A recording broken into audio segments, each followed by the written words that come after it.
Attorney General Dominic Grieve has said politicians need to wake up to the issue of corruption in some minority communities. Mr Grieve told the Daily Telegraph it was not restricted to any one community, but he was referring mainly to the Pakistani community. He said it must be made absolutely clear that a favour culture is unacceptable in Britain. One Pakistan-born MP accused Mr Grieve of dividing communities. Mr Grieve told the Telegraph he would be wary of saying it was just a Pakistani problem, pointing out corruption was found in the white Anglo-Saxon community too. "We have managed integration of minority communities better than most countries in Europe," Dominic Grieve, Attorney General. But he said some immigrants come to Britain from countries where corruption is endemic. "These are societies where they have been brought up to believe you can only get certain things through a favour culture," he said. "One of the things you have to make absolutely clear is that is not the case and it's not acceptable." Mr Grieve, Conservative MP for Beaconsfield and the government's chief legal advisor,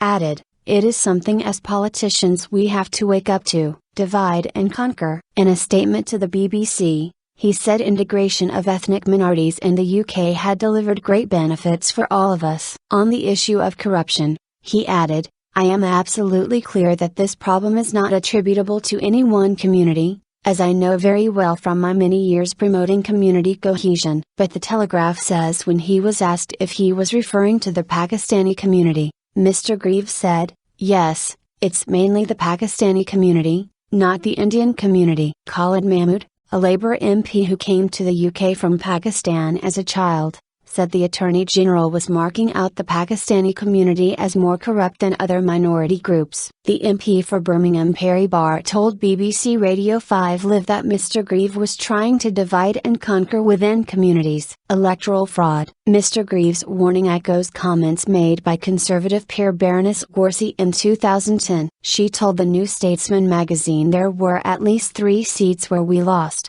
where we didn't gain the seat, based on electoral fraud, and said the problems were predominantly within the Asian community. BBC political correspondent Ben Wright said electoral fraud was a particular concern. He said that the issue of corruption in certain communities was sensitive territory for politicians, and that the Attorney General was careful to qualify his comments by saying the problem was not restricted to one minority. In his interview with the newspaper, Mr Grieve also said he was very optimistic about the future of the UK. "We have managed integration of minority communities better than most countries in Europe," he said. But he warned the UK's infrastructure could be put under strain if large numbers of people from Romania and Bulgaria come to the country when immigration controls expire in January.